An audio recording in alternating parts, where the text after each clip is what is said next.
No man is an island entire of itself. Every man is a piece of the continent, a part of the main. No man is an island, so I need to cross the sea to find somehow, somewhere, someone who can help me.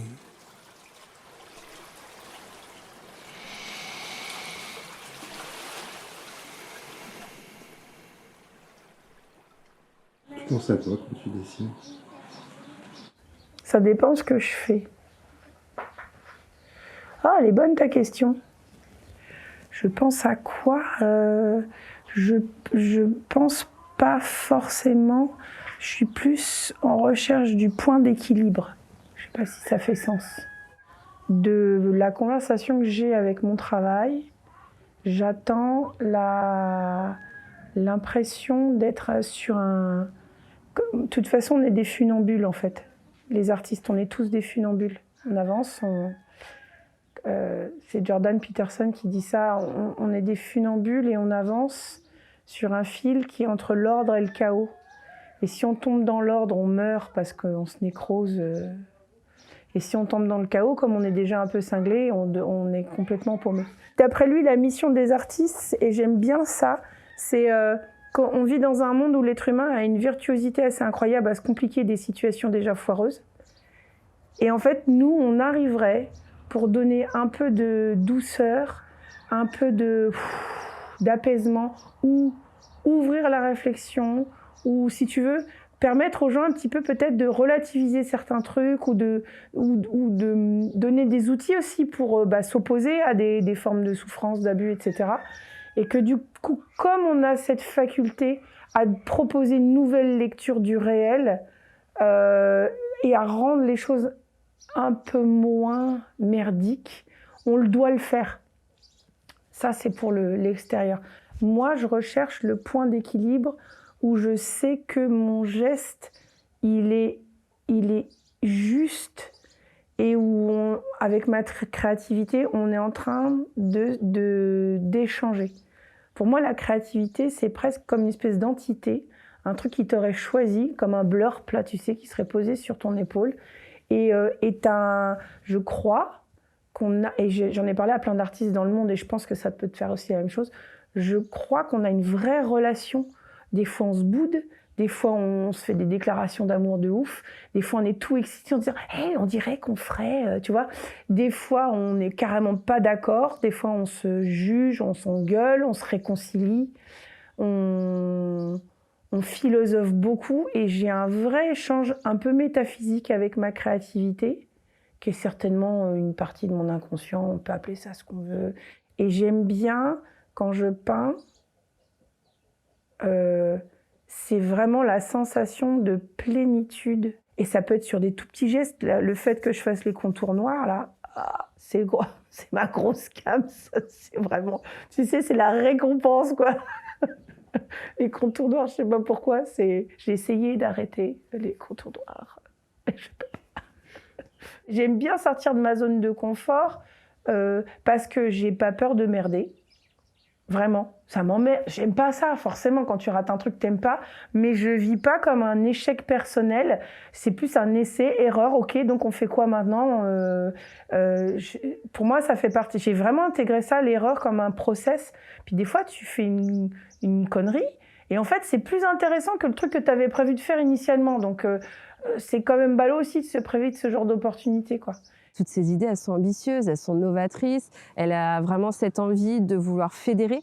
Elle emmène dans son sillon tout type de personnes, aussi bien des photographes, différents types d'artistes, que ce soit des artistes musicaux, des artistes graffeurs. Elle a beaucoup de personnes et de connaissances. Elle a vraiment créé un très gros réseau et tout le monde peut participer à son œuvre. C'est pour ça qu'elle a créé le collectif d'art intuitif. C'est vraiment pour amener l'art, tout support, hein, j'ai envie de dire, que ce soit le graphe, la peinture, mais aussi la danse, puisqu'on a aussi voilà, des amis danseurs qui font partie du collectif, autre part que les mettre dans la rue, mais non seulement dans la rue, ce qu'on a déjà fait avec l'opération Arébus, mais dans des zones où on n'attend pas forcément l'art. Le sortir des galeries, le sortir. Les gens ont de plus en plus de mal, enfin, moi je trouve personnellement, à rentrer dans une galerie, à pousser la porte d'un musée.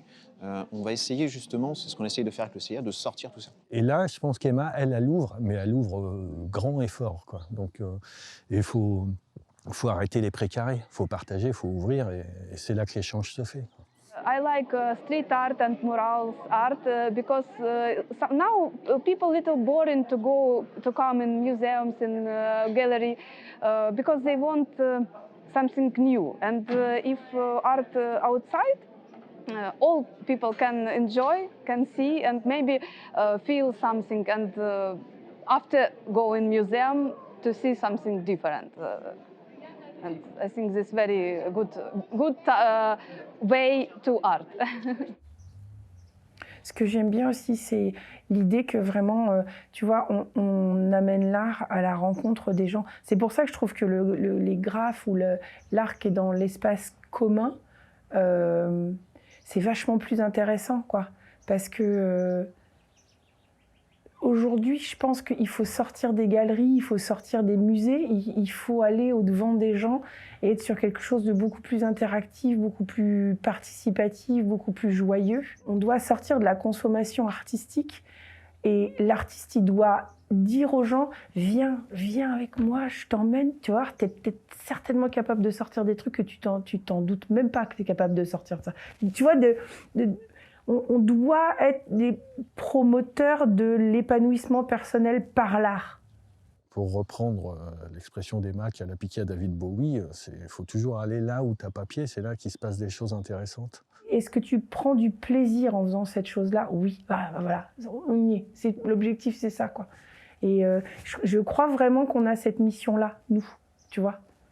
Dépassionner le discours, c'est pas une élite qui a l'accès à l'art, on doit pas forcément avoir un propos pour pouvoir... C'est pas vrai, c'est des grosses conneries, quoi. Est-ce que t'as passé un bon moment? Est-ce que t'as kiffé? Est-ce que t'as eu ton petit shoot de dopamine? Oui, bien, tu peux rentrer chez toi, et c'est tout, et ça s'arrête là, quoi. It means a lot of things, but mainly it's a tool to help deliver messages, to communicate with people, to express yourself. It's a universal language. It's a very relieving way of interacting with yourself and interacting with others. Ah ben l'art, pour moi, c'est ma raison de vivre. Hein. Depuis que j'ai 5 ans, j'avais remarqué, par exemple, que dessiner, colorier, enfin bref, j'oubliais tout. Mais je me dis, c'est magique. J'ai dit, c'est les gens qui sont en déprime et tout, s'ils savaient comment que ça pourrait les soigner. C'est une thérapie. Et du coup, ça te provoque quoi, toi, le fait d'aller dans cette voie-là et de faire une forme de partage par rapport à ça? Qu'est-ce que ça vient chercher chez toi? J'aime bien tes questions. Qu'est-ce que ça vient chercher chez moi? Le plus beau compliment qu'on me fait, c'est tu me donnes envie de reprendre mes pinceaux, tu vois. Parce que du coup, ça met du sens à ce que je fais, qui est quand même... Enfin, je bosse beaucoup, quoi. Et si c'était que pour moi, ça serait chiant, tu vois. J'ai un peu un syndrome de... J'ai grave un syndrome de marraine la bonne fée, quoi. Mais de ouf. Moi, donnez-moi vos citrouilles. Et je vais vous montrer que vous êtes capable de faire des carrosses avec. Tu vois, ça va plus loin. C'est-à-dire que je vais pas transformer ton carrosse en citrouille. Je vais te dire, en fait, tu as le pouvoir magique de le faire toi-même, tu vois. Et ça, pourquoi ça me fait kiffer? Je sais pas. J'ai l'impression que c'est un super pouvoir que j'ai, d'arriver à voir le potentiel des gens et leur dire, si ma cocotte, tu peux y aller, t'as pied, tout va bien. et j'aime bien voir des gens se lancer et que ça marche et d'y être un peu pour quelque chose. Ça peut être le syndrome de Dieu aussi, j'en sais rien. Mais ouais, j'aime beaucoup ce truc-là d'être celle qui va avoir vu la petite pépite dans le tas de merde. tu vois. Et les gens, ils voient que le tas de merde. Et moi, je dis, oh là là, t'as pas une petite pépite là, toi? Mais j'étais pas au courant. J'aime bien cibler ça. L'enfant, c'est plutôt... Moi, je suis un peu le grand frère qui fait gaffe qu'elle se blesse pas quand même, quoi. Je suis toujours un petit peu côté un peu protecteur en disant, bon, ok, vas-y, avance, mais vas-y. Je gère derrière. Alors moi, j'ai 2 choses.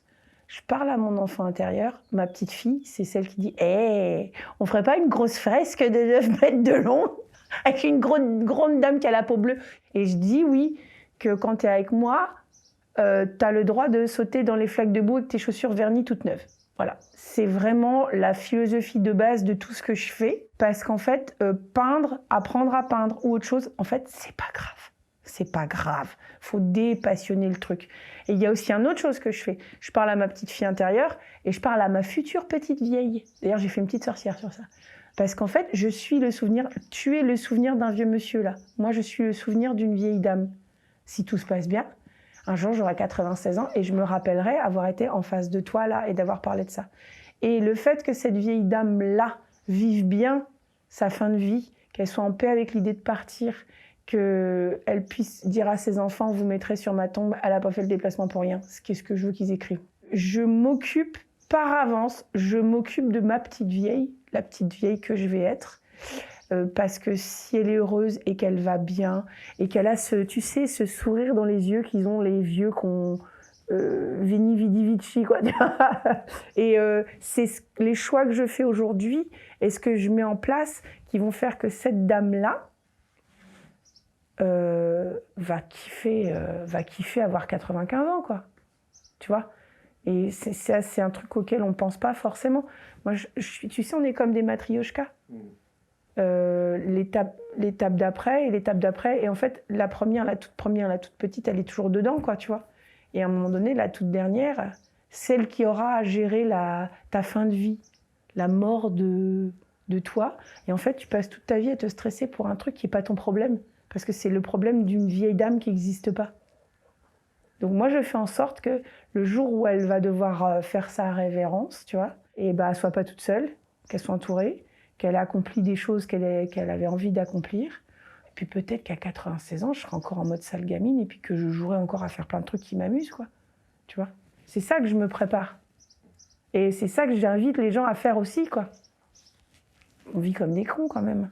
Art, for me, art is language, but language for all people, because all people can understand this your language. Because yes, now I live in Romania, I don't understand Romanian language, but if I paint something, people can feel my feelings, and I'm very happy with this. And for me, art is like language.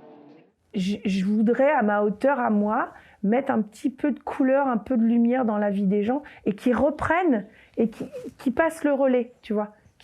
Quand les gens me disent « mais qu'est-ce que du coup je peux faire ?» Je dis « mais passe le relais, dis-le aux autres qu'on a le droit en fait. » Je trouve qu'ils sont en auto-maltraitance, les gens, on les a tellement formatés que tu vois le nombre de gens qui me disent « ah moi je suis nulle, je sais pas dessiner, moi je suis nulle, je sais pas dessiner ». Je dis « est-ce que tu peux mettre le mot pour le moment ou la phrase pour le moment où je sais pas dessiner encore quoi, tu vois ?» Parce qu'il y a des gens, ils ont envie, ils ont un appétit, ils viennent te dire « oh là là, oh, j'aimerais bien mais je suis nulle », tu vois. Et je me dis « mais… » Dès le départ, moi j'ai été institutrice remplaçante et j'ai entendu des trucs et tu dis mais les parents limitants parce que eux-mêmes ont été limités, donc ils veulent transmettre en héritage, tu récupères en héritage la trouille de tes parents qui la tenaient de leurs grands-parents, qui la tenaient de leurs grands-parents, mais c'est normal. Et en fait, je trouve ça triste, ça me fait de la peine en fait. Je pense que ce qui me terrorise le plus, et ça me terrorise par procuration chez les autres aussi, c'est dire, à un moment donné, je vais arriver à la fin, tu vois, je vais être cette fameuse petite vieille. Et je suis morte de trouille de me dire, j'aurais pu, j'aurais dû. Tu vois, d'avoir des remords. Dire, mais j'étais con, ça se tombe, tu vois, j'aurais pu ou j'aurais dû essayer ça. Et ça me fait très peur. Ça me fait très, très peur. Looking at Emma's work, it's a different experience for each and every artwork, because at first it seems very colorful and very happy, but it takes you some time to actually get into the painting and feel the depth that's in there. And if you know Emma, you know that this is just a tiny bit of what's going on in her head, and just a tiny bit of her imagination and her creativity and the love she's trying to share with the world. So I feel very intimate when I look at her paintings because I can relate to certain things in them and I can see her in them. C'est pas juste peindre en fait, c'est pas juste faire un truc monumental qui va faire plaisir aux gens, ça véhicule toute une philosophie derrière du mais en fait tu peux y aller, regarde.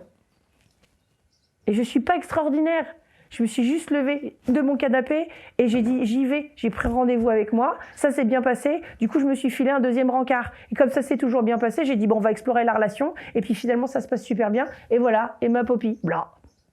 Tu vois l'œuvre, Oui. tu vois ce qu'on a fait depuis le début de la vidéo. Oui. Qu'est-ce que tu as envie de dire à la petite fille, à qui tu es maintenant, et à ta vieille dame? Salaud. À ma petite fille, je lui dirais, tu vois, c'était pas si difficile. Et puis à moi, aujourd'hui, ce que je me dis vraiment, c'est qu'en fait, il n'y a pas de plafond, en fait, il n'y a pas de limite. Et du coup, là, j'ai vraiment compris, il n'y a pas de limite. Tu peux vraiment y aller, quoi. Et puis à ma vieille dame, je pense qu'elle pourra mourir tranquille, quoi. Elle n'aura pas fait le déplacement pour rien. No man is an island, so I need to cross the sea to find somehow, somewhere,